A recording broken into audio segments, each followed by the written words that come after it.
a tous vu ces images des Jeux Olympiques de Pékin avec des pistes de ski entièrement artificielles au milieu de nulle part.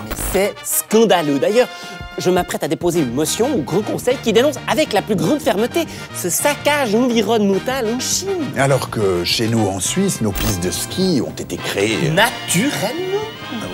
Ouais, non, pas tout à fait. À la fin du 19e siècle, les premiers adeptes des sports de neige sont surtout du ski de fond, du patinage ou du curling. Ce sont souvent des touristes anglais fortunés qui fréquentent des endroits exclusifs comme St. Moritz, Davos ou, un peu plus tard, Gstaad. Entschuldigung, I'll have some cheese soup, please. Oh, and with some Worcester sauce on top. Puis, au début du XXe siècle, c'est le développement des trains à crémaillère, des funiculaires et des premiers téléphériques qui marquent le début du ski alpin avec la création des ski clubs et l'introduction de camps pour écoliers. Je répète, on plante le bateau, puis on tourne autour du bateau. Des questions?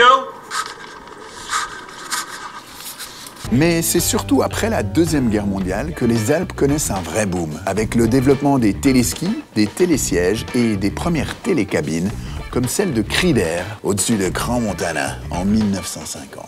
C'est à cette époque que grand-papa commençait un petit peu moins à s'occuper de son bétail, puis à diversifier ses activités dans la construction de chalets, de barrages, puis de piscines souterraines.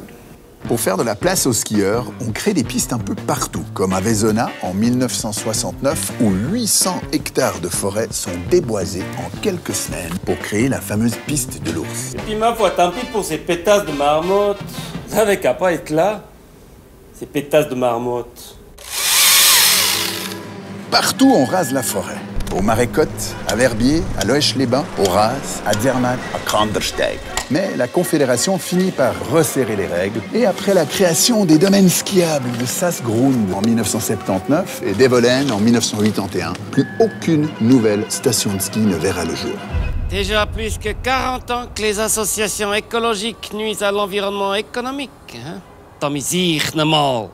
Certaines installations, vétustes ou peu rentables, seront même abandonnées dans les décennies suivantes, comme la télécabine du Pic Chaussy en 1987, le Super Saint-Bernard en 2010, le domaine d'Isno en 2017 ou encore la Braille à Châteaudet en 2018.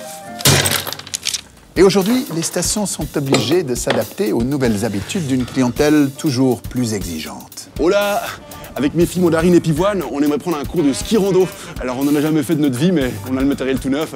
Et il nous faudrait pas trop de dénivelé positif, un grand soleil, pas un chat et un maximum de papa. Oh, pas de problème. Ça fera 2000. Chacun.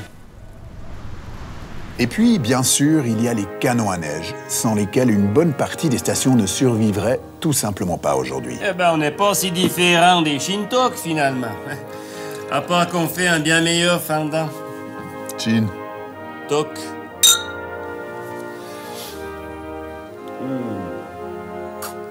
Va bien.